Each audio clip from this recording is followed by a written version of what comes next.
Soalan nombor 5, kita dah beri satu function gx. Kemudian kita nak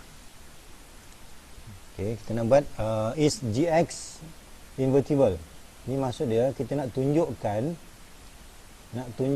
adakah g ni dia ada inverse. Ada tak g inverse? Ada ke tak ada? Okey. Jadi kalau kita nak tunjukkan, jadi kita tengok balik, kalau kita nak show inverse, exists. Okey, jadi kita boleh show dengan dua cara. Nanti kamu pilihlah mana yang mudah. Okey. Cara yang pertama, kalau kita refer pada graf. Okey, kalau refer pada graf, contoh katakan saya ada graf. Okey, contoh graf kita adalah katakan macam ni.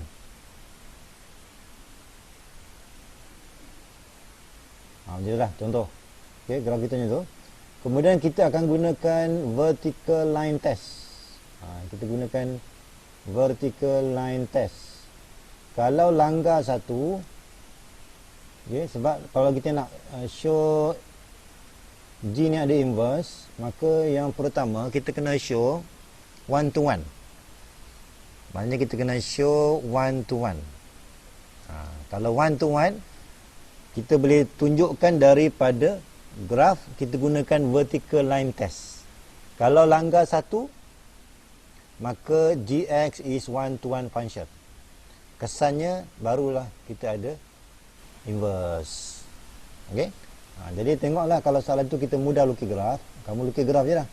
Kemudian kamu buat satu line vertical line test. Kalau langgar satu, maka betul one to one. Kalau katakan graf kita bentuk C, katakan bentuk C kan, maka vertical line test akan langgar dua tempat. Bila langgar dua tempat, gx is not one to one function. Okey, maka inverse dia tak ada lah. Ataupun kamu nak gunakan kaedah algebraic method. Okey, algebraic ni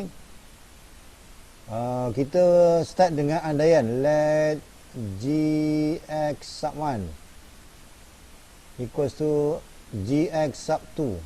Kita proses, dapat tak kita tunjukkan x1 ni hanya satu nilai je, dia sama dengan x2. Okay? Ni biasanya kalau katakan kita susah nak lukis graf. Okay? Kalau susah nak lukis graf, maka kita akan gunakan kaedah ini. Okay? Jadi kita ulang balik soalan tadi. Jadi saya nak lukis ni susah, jadi kita gunakan algebraic method. So saya akan ambil gx equals to square root of 2 minus x over 2. Kemudian saya start dengan let gx sub 1 equals to gx sub 2. Okay, kita gantikan function yang pertama sebelah kiri, x ni ganti dengan x sub 1, sebelah kanan ganti dengan x sub 2. Kemudian square root ni akan hilang, 2 pun akan hilang, negatif pun akan hilang. Maka akhirnya nanti kamu akan dapat tunjukkan x1 ni sama dengan x2. Okey, kalau kita berjaya tunjukkan ni, maka kita boleh buat kesimpulan therefore. Okey, therefore gx is one to one function. Ini dia punya sebab utama dia. Kita mesti tunjukkan one to one function. Daripada situ baru kita nyatakan so gx, okey, ataupun saya terus tulis g inverse exists. Okey, maknanya kita hanya tunjukkan one to one je kalau algebraic method. Okey, saya bagi contoh. Bagaimana contoh kalau katakan not one to one. Okey, katakan saya ada gx equals to x squared. Maka kita akan buat let gx sub 1 equals to gx sub 2. Okey, jadi bila kita ganti, maka kita akan dapat, bila buat square root, dia akan dapat plus minus. Plus minus ni yang tak boleh ni. Plus minus ni. Okey, maka kita boleh buat kesimpulan Gx is not one-to-one function. Okay, therefore G inverse does not exist. Okay, maknanya syarat dia adalah, sebab utama dia adalah kita kena tunjukkan dia one-to-one function. Okay, kalau not one-to-one maka inverse dia tak ada, does not exist. Okay, ini untuk soalan yang pertama lah. Okay, soalan yang kedua. Okey, soalan yang kedua ni dah lain dah. If soalan yang kedua B, if fx equals to G inverse of x over 6, state the domain and range of both function gx and inverse. Okey, kita cari dulu inverse. Gx, asalnya gx adalah square root of 2 minus x over 2. Okey, kita akan cari inverse. Tapi jangan guna cara di sekolah tu. Kita guna kaedah composite function. Kita gunakan GOG inverse samakan terus dengan x. Yang x ni sebab formula ni. Formula. Ini jangan ubah. Ni jangan ubah. Jangan ganti apa-apa. Okey. Jadi kita gunakan function ni, maksudnya kita akan gunakan function G dalam dia inverse. Kita akan ambil yang ni, tetapi x tu ganti dengan G inverse.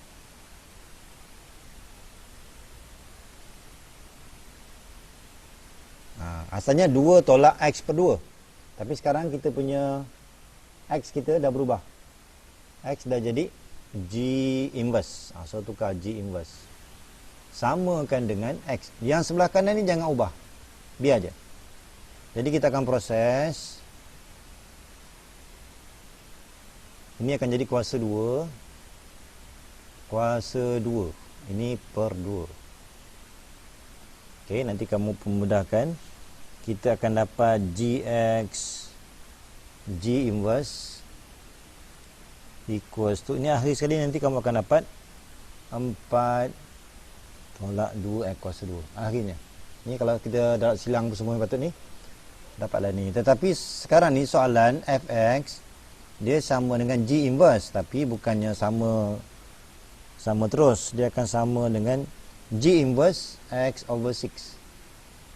Okay, maka kita gunakan inverse yang kita dapat ni, gantikan x tu dengan x over 6. So kita gantikan ni. Sebab x ni dah berubah. Yang kita ada ni x. Okay, ni x. Jadi x. Okay. Jadi akhirnya nanti kita akan dapat G inverse x over 6 sama dengan 4 tolak x kuasa 2 per 18. Sepatutnya kamu dapat yang tu lah. Okey, boleh?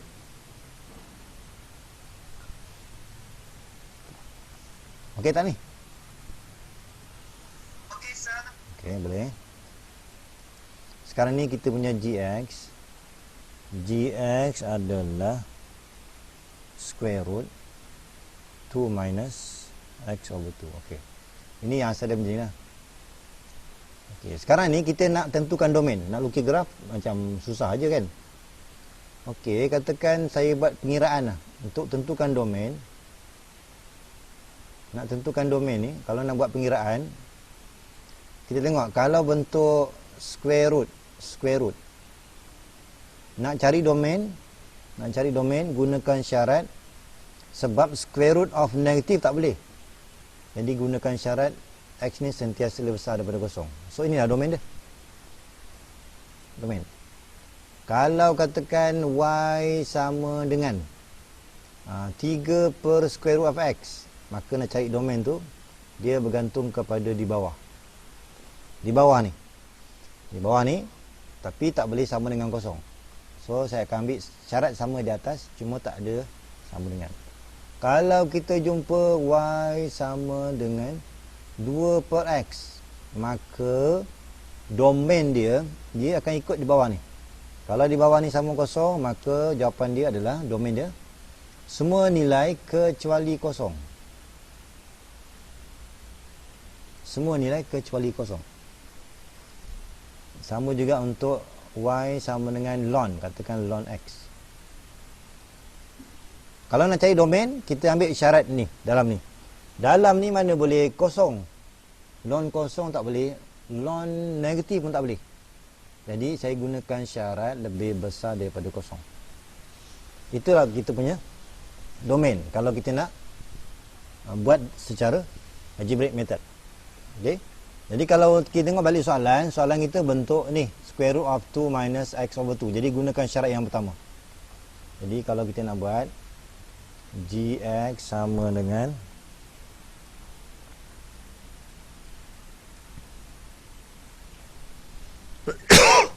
okey. Jadi kita akan gunakan syarat nak cari domain. Okey, nak cari domain kita gunakan syarat 2 tolak x per 2 lebih besar daripada kosong. Okey, ini kamu selesaikan ni. Maka x tu jangan lebih daripada 4. Maka domain, okey, domain of G. Domain of G, jawapan dia adalah negatif infinity sampailah 4.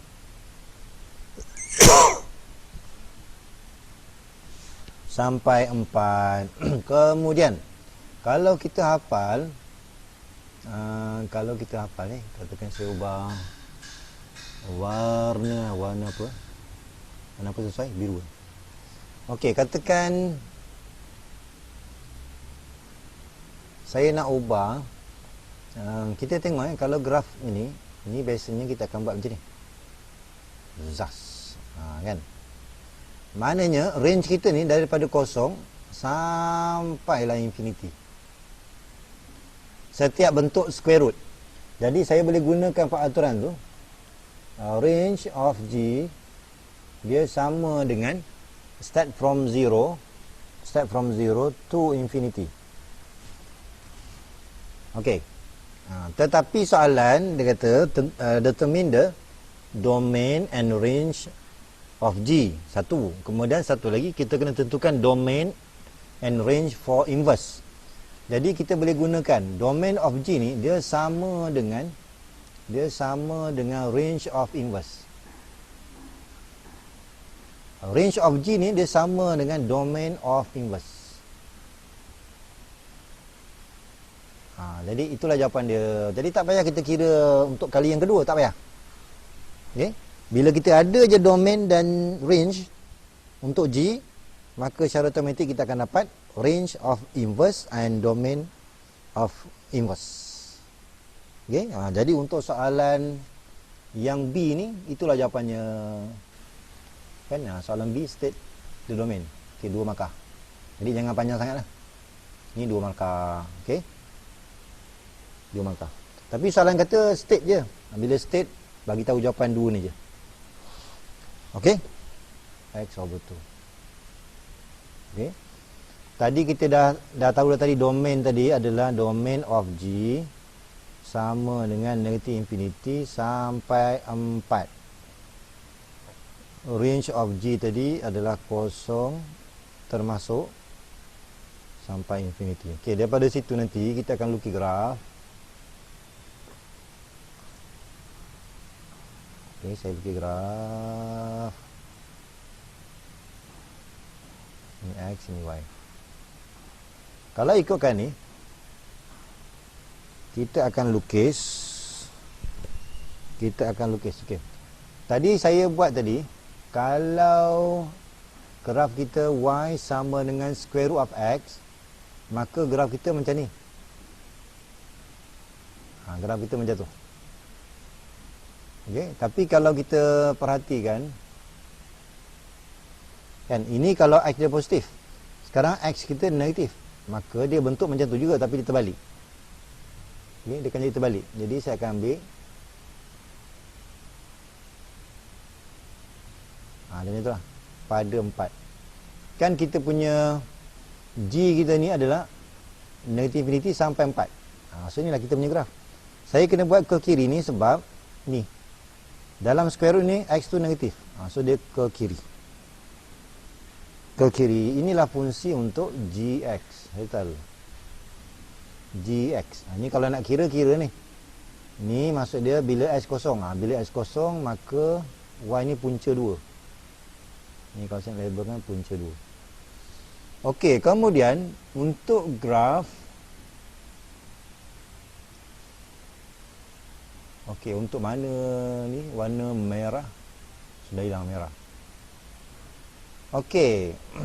Untuk graf inverse, kita tak payah lukis berdasarkan dia punya function. Kamu buat je garis Y sama dengan X. Jadi kamu pantulkan je. Kamu pantulkan je, kamu akan dapat bila sini X 4, maka Y tu 4 lah. 4. Okey. Kemudian bila sini set 2, ini pun set 2. Okey. Jadi kamu akan dapat dia bersilang. Sorry, ni saya punya ni gigil ni. Dia ke bawah lah, ke bawah. Okey. Gigil. Okey. Ini bersilang sebenarnya. Ini punca 2. Okey, ini untuk graf G inverse. Boleh ke? Jadi kita akan lukis graf bukan berdasarkan dua-dua fungsi. Kita lukis graf berdasarkan GX je. Yang lain tu kita pantulkan je. Okey. Cara nak buat, kalau sini X sama dengan 4, maka inverse dia Y yang sama dengan 4. So start pada Y. Okey, jadi kita mulakan daripada sebelah kanan tu. Kita mulakan daripada sebelah kanan ni, yang ni. Kita ambil ni. Kita buat dulu yang sebelah kiri ni. Kita akan ambil from left hand side. Saya akan ambil P tolak Q bahagi dengan PQ. Kita gantikan P ni. Setengah tolak 3 punca 3 tolak dengan Q. Q disebabkan dua sebutan buat kurungan. Okey, bagi dengan hasil darab P dan Q.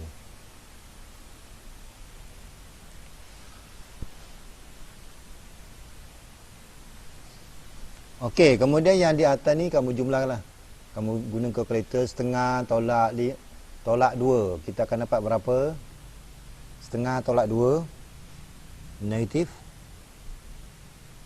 3/2. Betul tak? Negatif 3/2. So yang di atas tu adalah negatif. Mana dia punya ni jawapan ni? Dah ya. Okey, yang di atas tu adalah negatif 3/2. Ini selepas saya jumlahkan ni. Okey, kemudian ni kita jumlahkan ini. Jumlahkan ni dengan yang ni. Jadi kita ambil nombor je. Tolak 3 tambah 1. Tolak 3 tambah 1. Dia akan dapat tolak 2 punca 3. Kalau tak mahir, guna kalkulator je.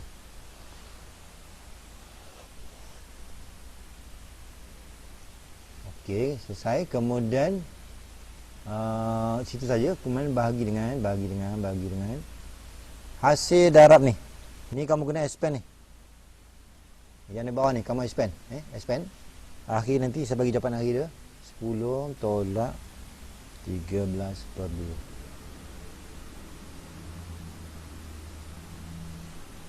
Okey. Ni kalau nak mudah, kamu samakan pembawa dia ni. Tolak 3 tolak 4. Okey, bagi dengan ini pun sama juga.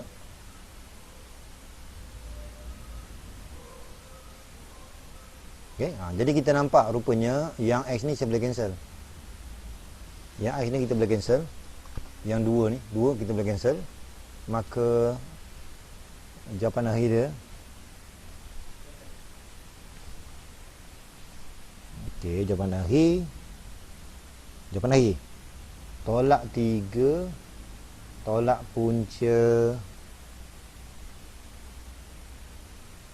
4 lah kan. Tolak 3 tolak 4.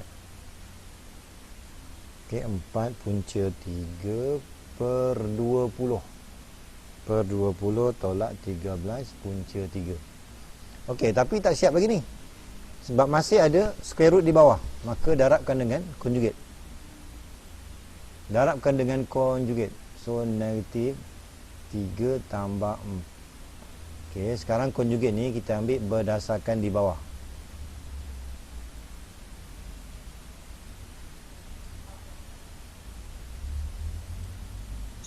Okey, boleh ya? Kalau kita nak sisakan set, pastikan conjugate tu refer pada yang di bawah. Kalau limit, kalau kita nak kira limit, kita bukan ambil yang di bawah tu sebagai conjugate. Tengok mana yang ada square root. Okay, kalau yang ni, untuk soalan set ni, mesti refer pada denominator. Okey, untuk yang di atas ni, kamu kena expand ni. Kamu expand. Akhirnya nanti kamu akan dapat 216 tambah 119 set 3. Yang di bawah ni, ini adalah conjugate. Jadi tak payah expand. Kamu ambil je 20 kuasa 2 tolak yang ni kuasa 2. Nanti kamu kira lah jawapan dia adalah 107. Okey, kemudian kita comparekan dengan soalan. Maka saya boleh tulis 216 per 107 tambah dengan 119 per 107 samakan dengan A plus B.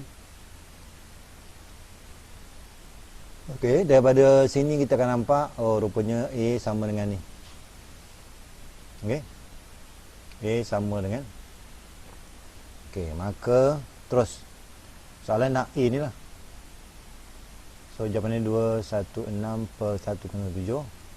Satu lagi, apa pula B lah ni? B adalah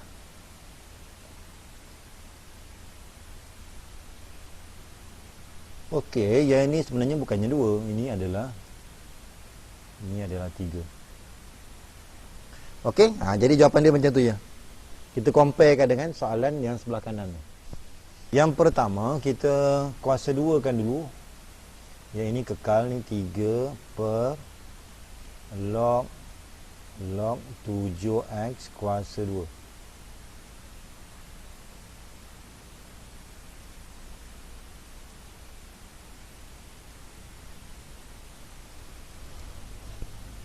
Okey, kemudian kita tengok log. Pastikan base dia mesti sama. Sekarang ni kita ada log to base 7. Kita ada log to base x. Tak sama, jadi kita akan tukarlah. Jadi pilihlah kamu nak ambil base x ke base 7. Okey. Kalau nak mudah ni kita jadikan dia base 7. Ni tukar ni. Ni nanti tukar kepada base 7. So saya salin balik.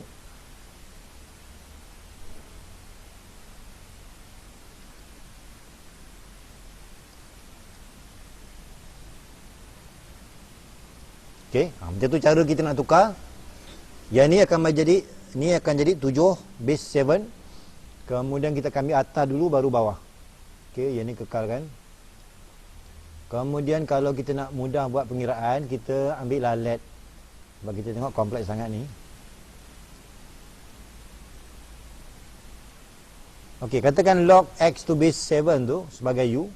Maka kita akan dapat, rupanya yang ini kita akan dapat 3 per u kuasa 2. Yang ni nilai dia 1 per u.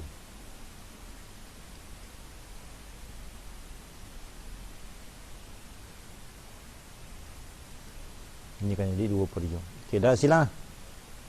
Bila kamu dah silang, nanti kamu akan dapat, okey, saya bagi akhir je, 2u kuasa 2. Ini akan dapat tolak 3u sama dengan 0. Ini factorize.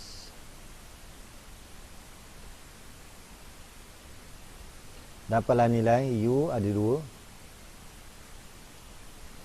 Okey, kemudian soalan dia bukan tanya u. soalan tanya X tu berapa. Jadi kita akan patah balik kepada asal. Ya. Saya dah silang. Tak boleh. Kita akan bawa ke sebelah kiri kalau soalan tu lebih kecil atau lebih besar. Lebih kecil, lebih besar, kita boleh bawa ke sebelah kiri. Dia tak boleh darat silang. Kalau kesamaan tak boleh darat silang. Tapi disebabkan simbol ni adalah sama dengan. Bila sama dengan, kita boleh darat silang. Okey, bagus. Okey, kemudian yang ni kena hati-hati ni. Ada juga pelajar dia suka buat macam ni. Saya ambil je ni 2U kuasa 2 sama dengan 3U. Kemudian ada yang cancel selamba je. Zas kan. Dapatlah 2U sama dengan 3. So jangan buat tu. Okay. Bila nampak je kuadratik, maksudnya mesti ada 2 jawapan. U ni adalah log, patah balik kepada asal, log 7x equals to 0. Kemudian kamu kena ingat balik properties.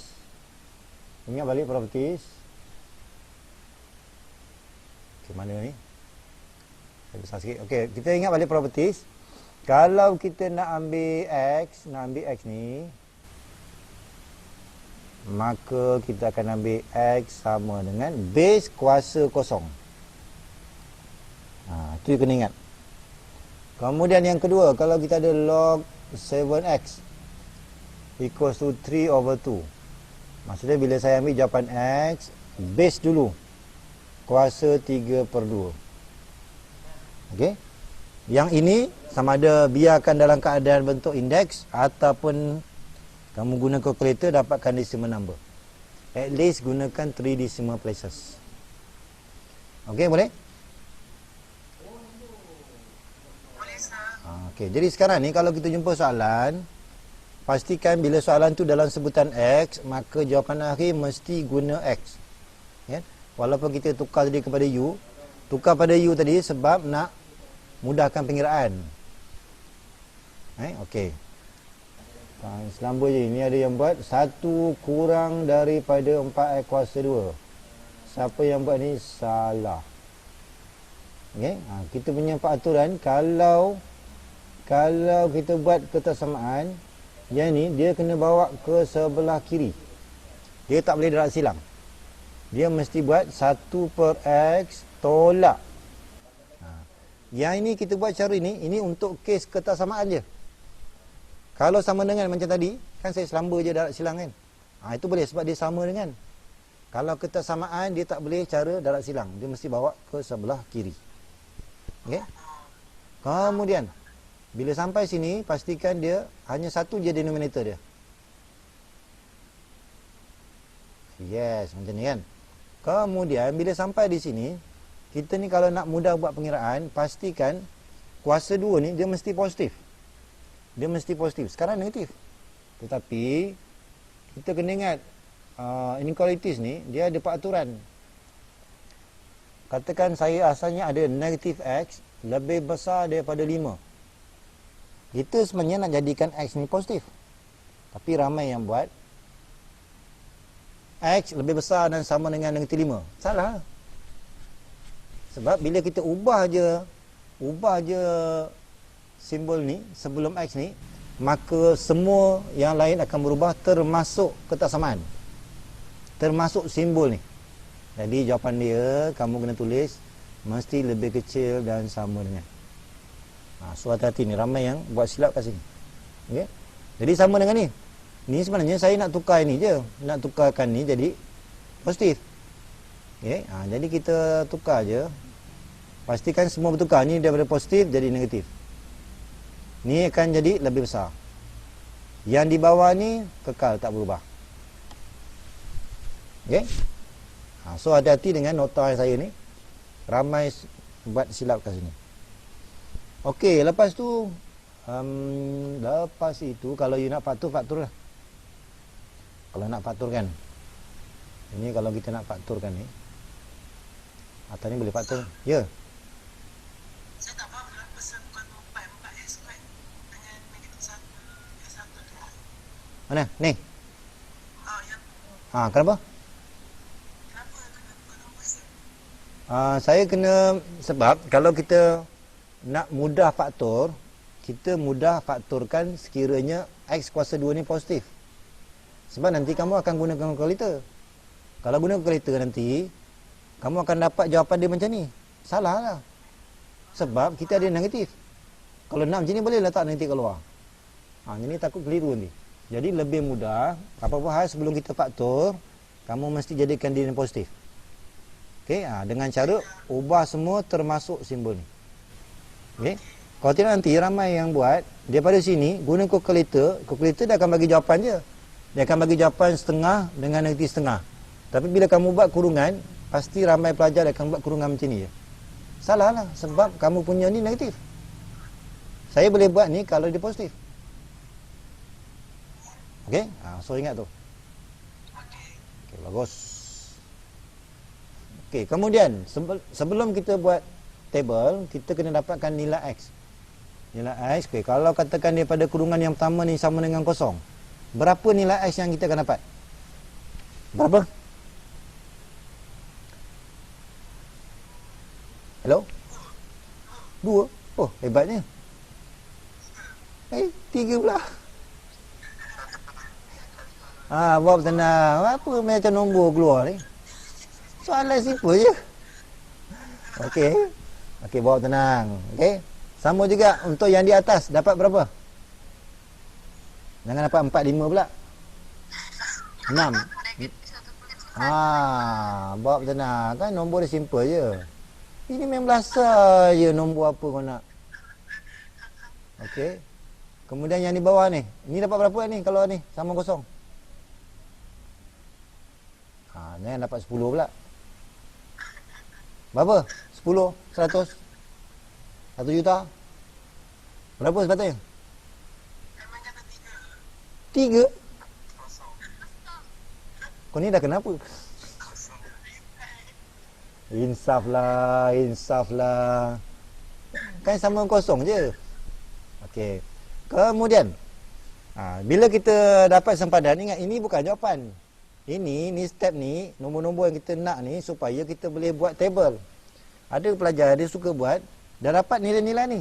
Dia tengok nilai besar terus dia buat. Ni lebih besar, lebih besar, lebih besar. Salah lah jawapan dia. Sebab dia nak dapatkan jawapan, dia tak semudah tu. Dia tak semudah kita dapatkan dia punya sempadan. Lepas tu bila sini lebih besar, buat je lebih besar, lebih besar, lebih besar. Salah. Nak selesaikan ni, dia mesti melalui table. Table ni akan menentukan jawapan dia. Okey? Ini sebab kita nak guna sempadan je ni. Ini negatif setengah. Yang ini pastikan ikut susunan. Okey, yang ni setengah. Yes. Kemudian kita akan tulis semua faktor yang ada. 2x tolak 1. 2x tambah 1. Semua faktor yang ada. Jangan tinggal satu pun. Kemudian sebelum kita uji, kita perlukan satu nilai. Ini negatif 1. Ambillah yang senang. Ini macam negatif 0.1 je. Ini macam 0.2. Mana-mana boleh. Pilih mana sesuai. Yang mudah kita nak kira. Ambil nombor ni, ganti kat sini. Ini agak-agak ni positif ke negatif ni? Sudah. Macam mana? Positif negatif? Negatif. Negatif 0.2 tolak 1. Negatif. 0.2, 0.4 tolak 1. 0.4 tolak 1. Negatif. 1 positif. Okey, kemudian negatif 1 ganti. Negatif 2 tambah 1. Negatif. Boleh ke ni? Dah senyap je ni. Dizikir ke apa ni? Okey, ni negatif kan? Ni sebelah tangan je ni. Okey tak ni? Okey. Kalau ikut peraturan dia, 2 ni kamu kena darab. 2 ni kamu kena darab, lepas tu baru bahagi. Kan? Tapi kalau kamu nak cepat, sebenarnya darab je semua ni. Kamu darab je semua ni, semua darab dapat negatif. Darab semua positif. Biasanya berselang-seling lah biasanya. Okey, kemudian sebenarnya jawapan kita berada di sini. Berada di sini. Jawapan kita. Cuma kita kena buat pilihan, nak ambil positif ke nak ambil negatif. Jadi sekarang ni kita gunakan ni. Yes. Kita bukan rujuk kepada punca soalan. Kalau punca soalan dia lebih kecil. Jadi kita kena buat pilihan. Sebelum table ni apa simbol dia? Okey. Sebelum table simbol dia lebih besar. Maka jawapan dia pilihlah kawasan yang positif. Yes. Kan? Jadi maka jawapan dia adalah kita akan ambil X lebih besar daripada negatif setengah kurang daripada kosong. Kemudian satu lagi X lebih besar daripada setengah. Okey, boleh? Boleh. Okey. Ni soalan dia nak solution set ke? Ataupun general je? Soalan general kan? Jadi kalau soalan tu minta set, solution set, maka kena tambahlah cara penulisan. Ini kalau soalan nak solution set, maka kamu ubah sikit cara penulisan jawapan. Kamu tambah ni je. Ini kalau soalan minta. Kalau soalan tak minta, kamu tulis jawapan je. Okey? So macam tu lah. Boleh faham? Okey. Katakan ini saya nak bagi contoh ni.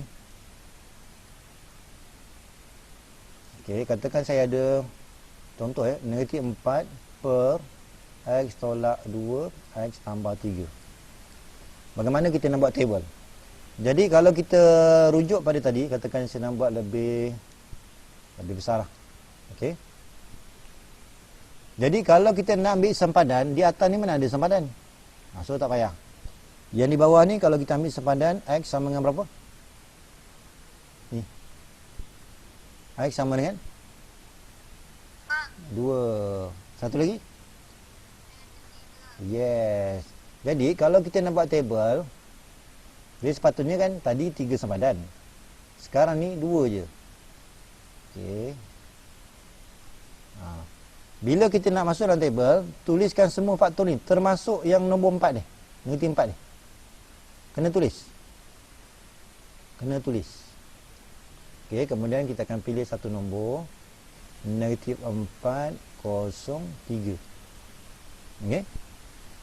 Yang untuk yang pertama ni, ada tak tempat X yang kita nak ganti ni? Ada tak? Bila tak ada, tapi nilai dia berapa? Negatif. So terus kita buat negatif. Ada pelajar dia abaikan ni. Dia hanya buat yang di bawah ni. Salah lah. Sebab negatif 4 pun kena ambil juga. Kalau katakan saya ubah soalan, ini adalah positif 4. Positif. Ini positif 4. Maka letak sini positif. Walaupun dia tak ada X. Okey? So yang lain ni samalah. Ini akan dapat negatif, ni negatif, positif. Kemudian negatif, positif. Macam tu lah. Kemudian tengok kalau besar, maka jawapan dia ni. Okey? So macam tu. Jadi kena hati-hati kalau kita nak buat table tu, kalau ada nombor, so kena masukkan juga dalam table. Kalau ada nombor. Kalau yang kita buat tadi semua dalam bentuk faktor. Jadi mudah kita takkan tercicir yang tu. Yang ni biasanya ada pelajar yang tertinggal yang ni. Okey? So hati-hati sebab soalan exam ni dia kadang-kadang dia suka lain daripada lain. Kan dalam keadaan biasa dia mesti bentuk macam ni. Semua dalam bentuk faktor. Tapi kalau dalam exam ni dia kena kelainan. Dia akan ambil nombor.